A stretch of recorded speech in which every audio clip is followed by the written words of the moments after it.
Olá, estamos de volta para dar continuidade na nossa leitura, né? Se você está chegando agora, nós estamos lendo o livro Siddhartha de Hermann Hesse. Hoje o capítulo chama-se O Filho. Também vai ser dividido em duas partes, tá? Porque é também meio longo. Então vamos lá. Tímido, com lágrimas nos olhos, o menino assistia aos funerais da mãe. Sombrio, arisco, ouvia as palavras de Siddhartha quando este o tratava de filho e lhe dava as boas-vindas na choupana de Vasudeva. Com o rosto pálido, o pequeno passava dias inteiros junto à sepultura da defunta. Recusava-se a comer, franzia o senho, mantinha o coração inacessível, obstinava-se, revoltado contra o destino. Siddhartha não insistia com ele, respeitava-lhe o luto e deixava-o fazer o que queria.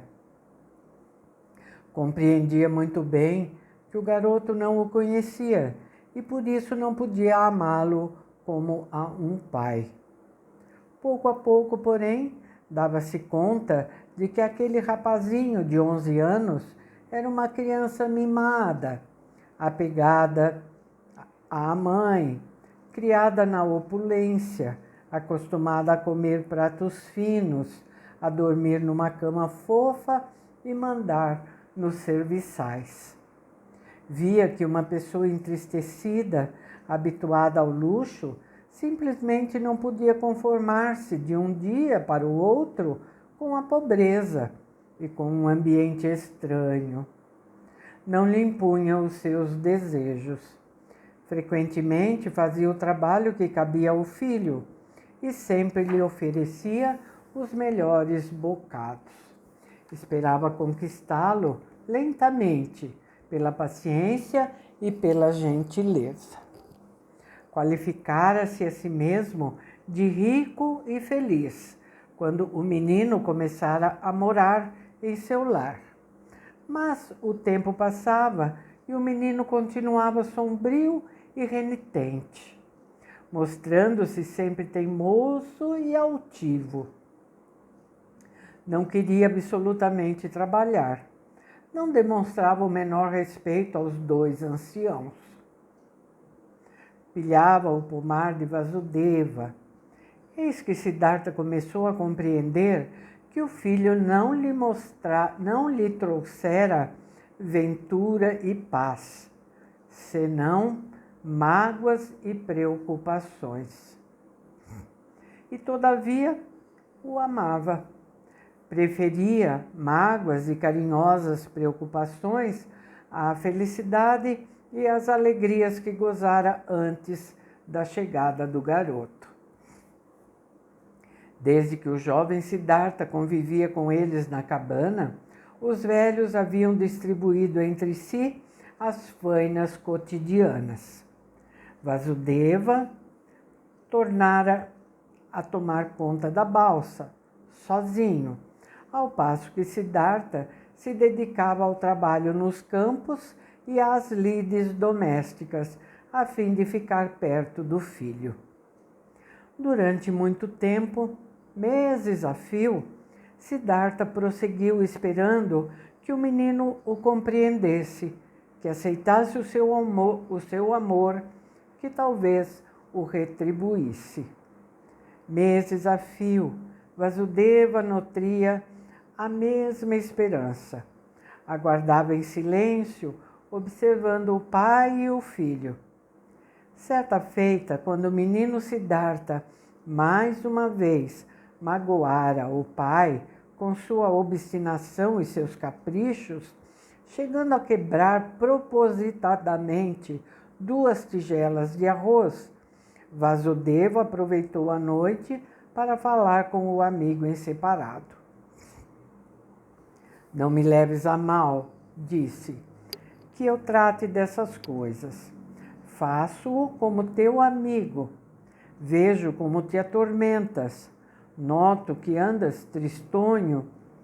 Meu caro, teu filho te preocupa e a mim me preocupa também. Aquele passarinho está acostumado a viver outra vida, num ninho diferente.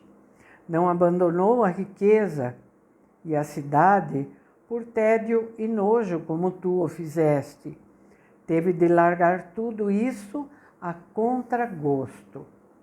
Olha, meu amigo, já consultei o rio.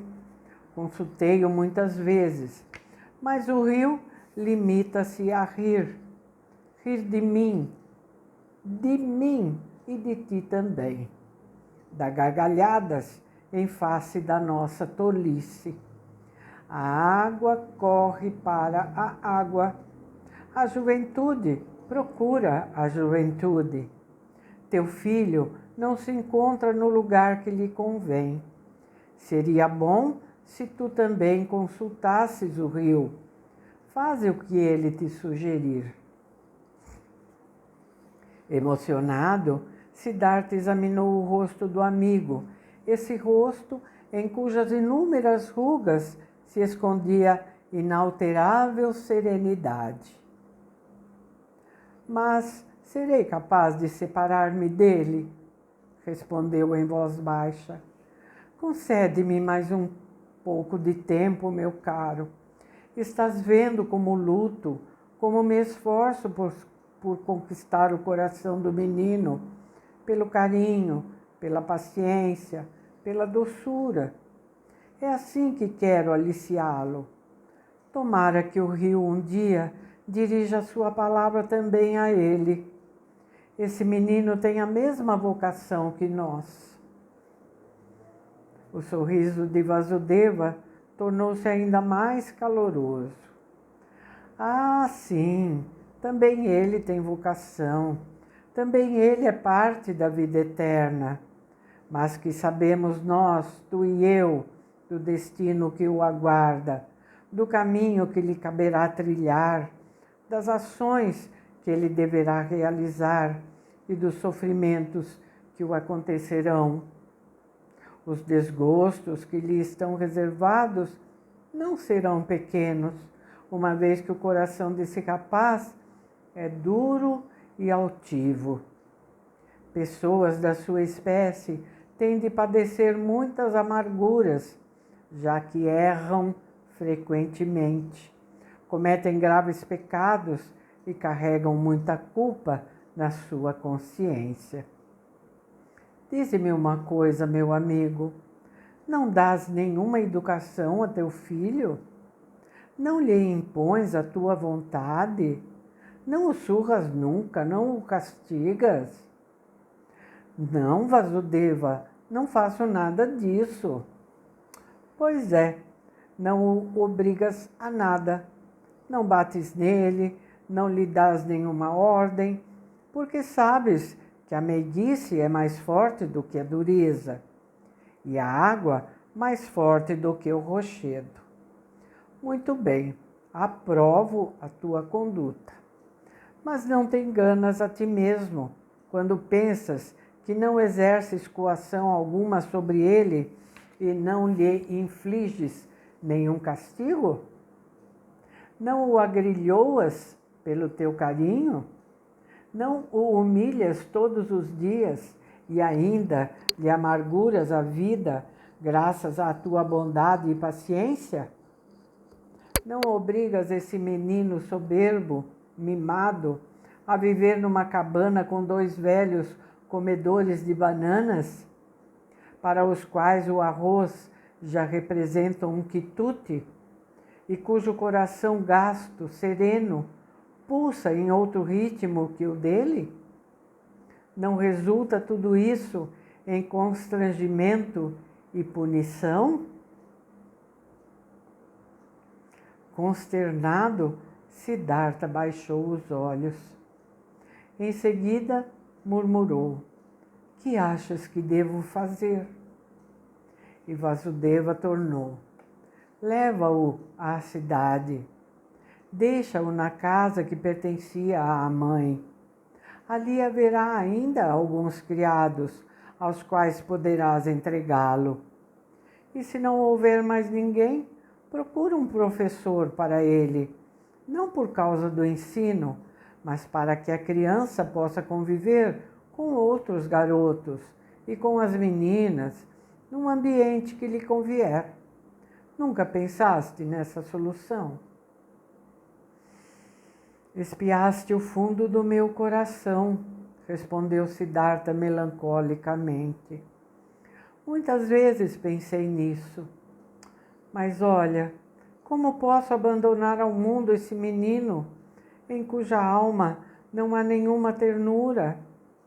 Não se tornará ele um presunçoso? Não se perderá em prazeres e ambições de poder? Não repetirá todos os erros do pai? Não se extraviará irremediavelmente no samsara?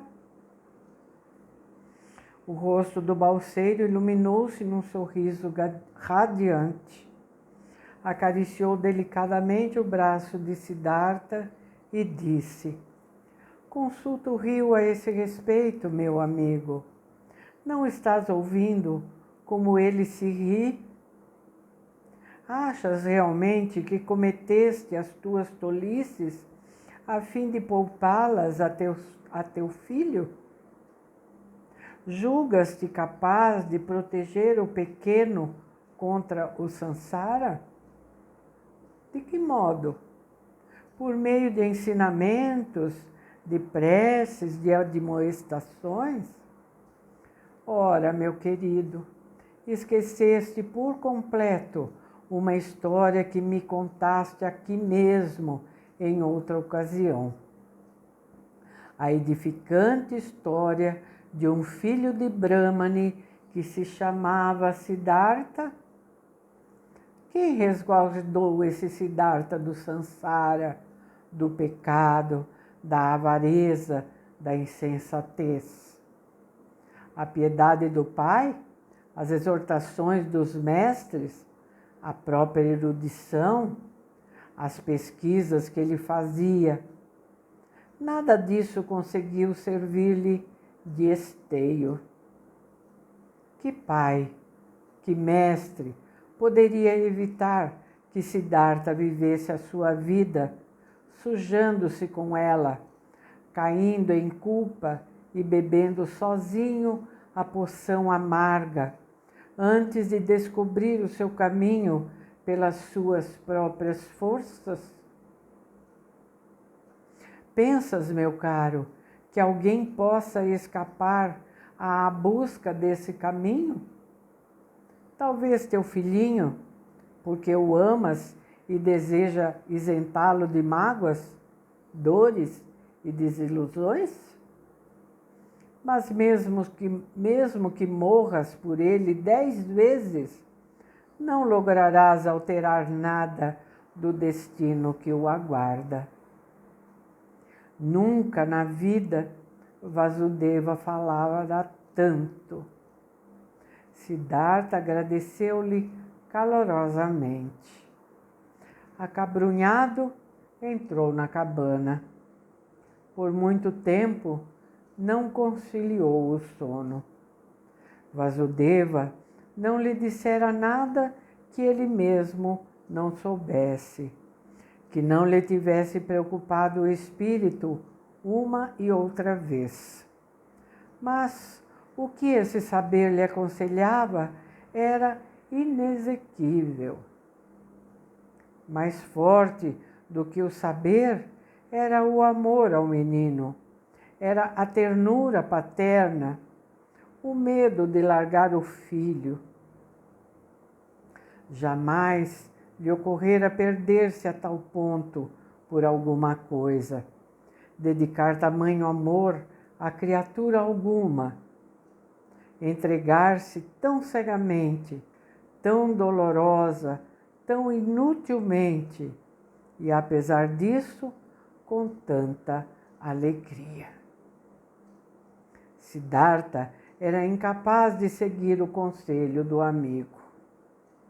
não podia separar-se do filho. Permitia que este lhe desse ordens, suportava-lhe o desdém, permanecia calado, a esperar. Diariamente reiniciava a silenciosa luta da gentileza, a guerra surda da paciência. Também Vasudeva conservava-se mudo, limitando-se a observá-los com bondade, prudência e tolerância. Em matéria de paciência, os dois anciãos eram mestres. Certa feita, quando a fisionomia do rapaz lhe recordava mais do que nunca a de Kamala, Siddhartha lembrou-se subitamente de uma frase que ela lhe dissera havia muito tempo, nos dias da sua mocidade. Tu não sabes amar, afirmava ela, e Siddhartha lhe dera razão. Então se comparara a si com um astro e qualificara os homens tolos de folhas mortas. E todavia sentira que aquela frase continha um quê de censura. Realmente, nunca lhe fora possível abandonar-se, entregar-se por inteiro a outra criatura, a ponto de esquecer-se de si mesmo e de cometer bobagens por amor de outrem. Nunca, nunca pudera agir dessa forma.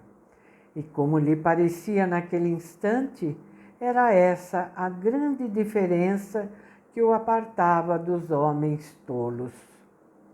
Mas, desde que surgira o filho, também ele, Siddhartha, transformara-se num homem tolo, que sofria por causa de outra pessoa, que se agarrava a um ente querido, que andava perdido de amor, que devido a essa afeição se convertera num imbecil. A essa altura, acometia-o, embora tardiamente, pela primeira vez na vida, aquela paixão, a mais forte, a mais estranha de todas, fazendo-o sofrer miseravelmente, e mesmo assim deixando-o sumamente feliz, dando-lhe a impressão de estar renovado e enriquecido. Certamente percebia Siddhartha esse amor, esse abandono cego ao filho. Não passava de uma paixão, que havia nela algo muito humano, que era Sansara, fonte turva, água sombria. Mas, ao mesmo tempo, sabia muito bem que aquilo tinha valor, era necessário, emanava do seu próprio ser. Cabia-lhe espiar também essa delícia, saborear também esses tormentos, cometer também essas tolices. Bom, vou parar por aqui, o capítulo ainda continua e nós terminaremos de lê-lo amanhã, tá bom? Então, muito obrigada, desculpa, por estarem aqui comigo. Amanhã nós voltamos para concluir essa leitura, tá bem? Por favor, deixe o seu like, tá bom? Se for possível, deixe um comentário. Não esqueça de continuar divulgando o canal, tá bom? É muito importante. Tudo isso é muito importante para o canal crescer. Tá certo? Obrigadinha, minha gente. Até amanhã. Um abraço para vocês.